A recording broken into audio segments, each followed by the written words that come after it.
Fingers crossed. Whoa.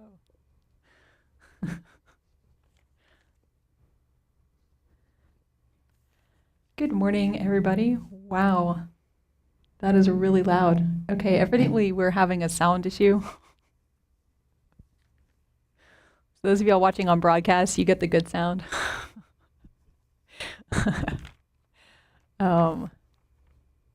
Yeah, we might have to figure this out, but hopefully we can. So Harvey asked me to talk about inspiration this morning. And when he first mentioned that topic, I was like, I don't think I've ever really thought about that in a Buddhist context before. So I kind of thought about it for a while, like a couple of weeks, and then I was like, well, the obvious answer is to Google this. So I Googled inspiration. It's not like I have a PhD in the humanities or anything. What does Google say? So I Googled it, and I was reminded of all the different meanings that the word inspiration has. So obviously there's the one I usually think of like, oh, wow, this person is an inspiration for my practice. You know, like maybe the Dalai Lama or like thinking about Gandhi or somebody like that. Obviously they're an inspiration. But then the other meaning of inspiration that really struck me when I was, Googling it is a kind of divine inspiration, a kind of inspiration that somebody gets from a higher power. And I was like, ooh, I want to think about that. So most of what I'm going to say today, if you were to read the Uttara Tantra, which I think is translated as the Sublime Continuum, a lot of what I'm going to say today really can be found there. But I want to address this in a different sort of angle because as I was thinking about it, it seems to me that there's kind of these two directions for inspiration that I've experienced in my practice. There's an outward in type of inspiration, and then there's an inward out type of inspiration. So I want to talk about those, and I especially want to talk about the second type because it's the type that I had heard less about and have thought less about. But before I even talk about that, I wanted to just start by addressing why we even need to talk about inspiration in the first place. I mean, why have I heard so little about it if it's such an important topic? And it seems to me that inspiration is really important on the spiritual path because the path is hard. And I think this is something that we don't necessarily say in Sunday mornings a lot. We want to be like, hey, come meditate. We're going to make it easy for you. It'll be great. You'll reduce your anxiety. You can do it at work. But the thing is, yeah, you've heard that spiel before, right? The thing is, though, if you're actually doing a spiritual practice and you're open to being transformed by that practice, it is not easy. And it's not a hobby.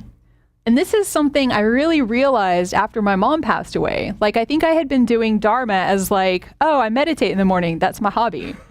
It was like this thing I did.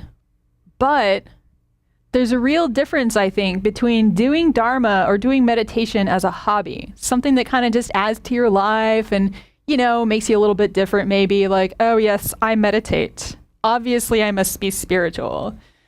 When I shout at people in traffic, that's just me assuming a wrathful form. So, y'all have heard that, right? I mean, if you've hung around with some spiritual folks, I think we all have that thought sometimes. But the thing is, Dharma isn't a hobby. If you really do Dharma, it will change you. And it will change you in ways that you can't control. And to me, that's what makes Dharma practice hard. Because you keep going, and it's sort of like these cherished ideas of who you are and what's important and meaningful in your life. Sometimes it's like taking a piece of dead wood and putting it in a chipper, and it just gets completely like chopped up and destroyed. And if you're going to do that on a somewhat regular basis with what you think is your identity, you need some inspiration. And you need a community, and there's a lot of other things that you need too, but today I just want to focus on that inspiration piece of it. And I just want to acknowledge that it is hard. And I'm not saying that everybody needs to take Dharma as a thing that will transform them. I mean, if you want to do meditation as a hobby, that's totally fine. I'm not going to like harsh on that. I mean, I was doing that for years, even when I thought I wasn't doing that. But I just want to say there's a much deeper level, and that much deeper level is much harder to sustain. So that brings me to what I actually wanted to talk about today, which is inspiration. Probably a lot of us are familiar with this first type of inspiration that I want to talk about, which I'm thinking of as kind of like outside in. And as a footnote, if you're familiar with traditional Tibetan discussions of the 4 types of faith, or Ann and Harvey like to translate the Tibetan word deba as open-hearted devotion or open-hearted confidence. So if you're familiar with those 4 types of faith, they kind of start with this, what's called bright faith, where you see somebody or you go to a teaching or, you know, you watch a video of the Dalai Lama and you're like, whoa, this person is amazing. What are they doing? I want to be like them. So that's that sense of like, wow, that kind of inspiration from the outside. But then, and so that can be a really valuable motivator to get you into the path in the first place. Or for me, looking at people like Ann and Harvey and, or like, for instance, calling Harvey and being like, oh, this thing just happened. And like, he's so kind and he gives me his time. Like, to me, that's just as inspiring as these great beings who like, you know, just make it so obvious that there's more to us as humans than being able to punch a clock and, you know, earn an income and pay our bills. So there's that kind of inspiration that makes you think like, wow, maybe there's really something to this. These people I admire, they appear to have developed these capabilities through doing this thing that they're also telling me I can do. Maybe it would be a good idea to really put some effort in and see what happens. So there's that kind of inspiration. And I think we can offer that kind of inspiration to each other too. I know sometimes when people ask questions during Tuesday night teachings, I just think like, wow, they're really doing this. I would like to really do this too. So there's that. But then the other type of inspiration that I kind of want to spend more time on is what I'm thinking of as like more of an inside out type of inspiration, more connected to the second meaning of inspiration as shared by Google. So that type of inspiration, I think it's more connected to the 4th type of open-hearted devotion, where you really have arrived at a confident, stable confidence in your own ability to really walk this path and to really change. But I want to talk about it in terms of inspiration instead. You know, the word divine. So I think I found this on the Merriam-Webster online dictionary. Thank you, Google. So that dictionary defined inspiration as sort of a contact with the divine, somebody being inspired. And I thought, wait a minute, we have that in Buddhism too. So traditional Buddhism doesn't talk about a deity, it doesn't talk about a god, you know, etc., but it talks about Buddha nature. So this is where the Uttara Tantra, the Sublime Continuum Tantra, comes in. So like according to Buddhist thought, you know, in the Mahayana school, and this is really important also for our lineage of Tibetan Buddhism that we practice, the Nyingma lineage, there's a real emphasis that we are all already Buddhas. Like we have at some level of our mind this incredible Buddha nature. And I realize that sounds very Buddhist. I mean, Buddha nature. But I think that's a Buddhist take on it. I mean, I think you can translate that into a lot of different thought worlds. You know, you can say, like, just taking science as your opening into wonder, into awe. I mean, if you think about the composition of our physical bodies, like, first of all, everything we are right now came from the Big Bang. So, like, we have our roots in something that has basically no... I mean, if you can wrap your mind around the Big Bang, you probably don't understand what it is. So we have our like origins, even physically speaking, in something completely beyond ordinary mind. And then if you think, you know, down into the microscopic level and then down to the atomic level and then down to the subatomic particle level, we're basically all like a bunch of little flashes of light going around masquerading as physical beings. So that's pretty amazing. And then if you like look out into the night sky and you see this vastness, and we're part of that vastness, but we're a tiny part, but we're a part, there's this sort of awe and this just sense of there's something more than getting up in the morning when my alarm clock goes off, putting on some clothes, driving through Houston traffic, getting to work. Like all of that is important, but there's this layer of us that's so much more than that.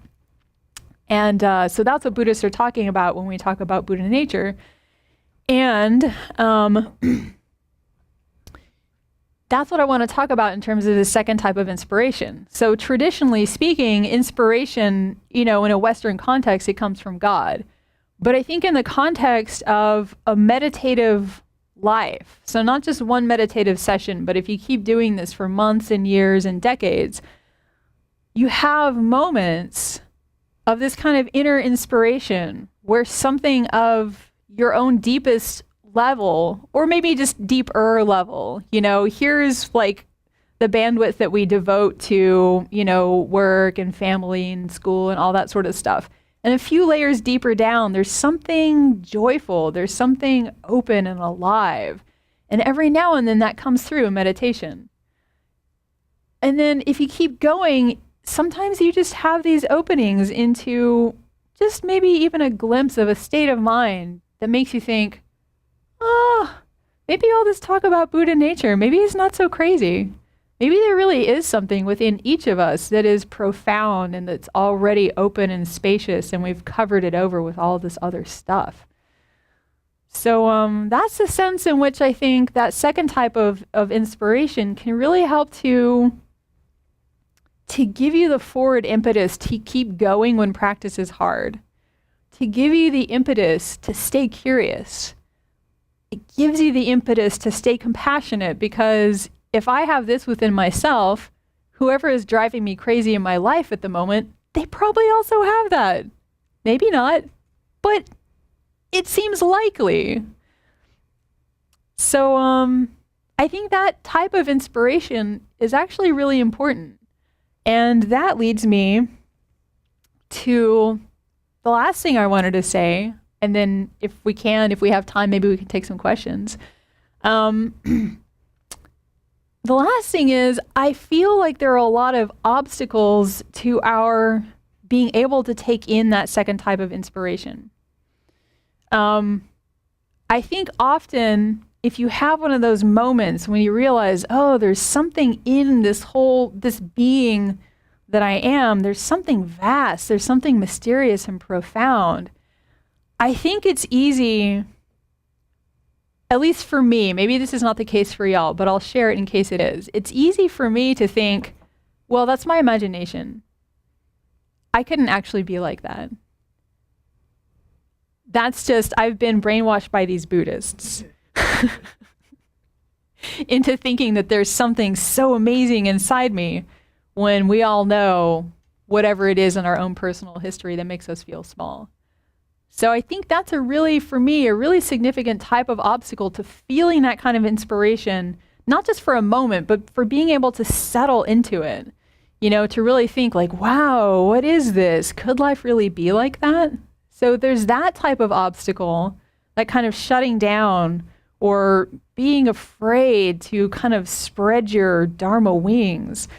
And not even Dharma, I mean, just your wings as a full being, that there's so much more to you. So it can feel pretentious, or it can feel like you're making something up.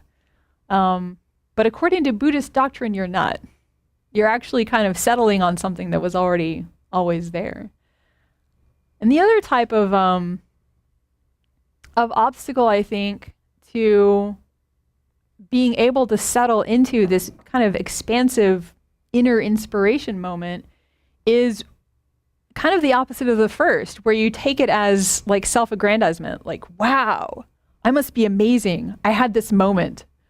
I have kind of an embarrassing story to share with y'all about myself as a much younger person. So most of y'all probably know, I got like really into Buddhism when I took a class with Anne at Rice. So I was like 20. I was like, oh my God, meditation is the best thing ever. And then after I graduated from college, I went to Thailand And I had been, meditating for a couple of years at that point.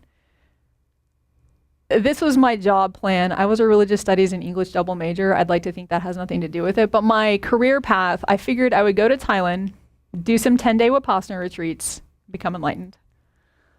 And then I would come back and I'd be like, hey, you guys, enlightenment. This was my plan. It turns out that didn't happen. It turns out that in doing serious practice and in doing retreats, you just discover how much further down all the crap goes. But you also discover how much further down all the awesomeness goes. So I highly recommend retreat for people. I highly don't recommend enlightenment as a career path. It just doesn't seem to want to play with time frames. Yeah, like it'll take a year. It'll be awesome. It was awesome, but not in the way I thought. So anyway, I think it's easy to have these kind of meditative experiences and to think like, oh, wow, something is really going on here, and to kind of take it personally. I think it's really with both of these two obstacles that I'm talking about, it's taking it personally that throws me off. Like either, oh no, I couldn't be like that, or like, wow, I'm amazing. Because it's actually not about us at all. This is just the structure of the mind. Like according to Buddhism, and increasingly, like that's just my own sense of it. It's sort of like, I don't know, if you went out in the morning and you were like, look at me, I'm covered in sunshine. It's because the sun is out. So full apologies to my former self for using her as an example. But I really think, with this type of inspiration, it's nothing personal. It's nothing to be afraid of, and it's nothing to try and capitalize on. It's just, if you keep doing this practice and you let it kind of wash off some of those outer layers of gunk, and every now and then you start to have this glimpse of like, wow, there's so much more here. It's because there's so much more there. But it's because that's what our minds are. According to Tibetan Buddhism, like at the end of the day, our minds at their most profound and most real level are awareness. They're already full of compassion, full of wisdom. So, so if you have those glimpses, it's not you. But it is real. It's not you in the sense of like you made this happen, or now you have to like make this real. It's already real. There's nothing to be done except a whole bunch of practice. So I think I'll stop there and take questions if anybody has questions or comments. And the microphone is there. Kwong will be the microphone wrangler. Does anybody have anything to say? Oh, hang on, sorry. Just for the people either watching at a distance or listening later. Hey, Claire, I thought it was really eloquent and beautiful. Thank you. Sorry, can you Oh, hold it? Yeah. okay, there we go. There you go. Very eloquent. Oh, thanks. Thank you.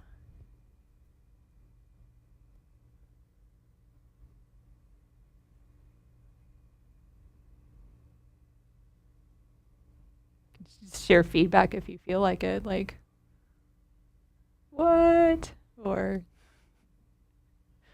how you take that in, or how that's come about for you. Or we could actually have 5 minutes before meditation.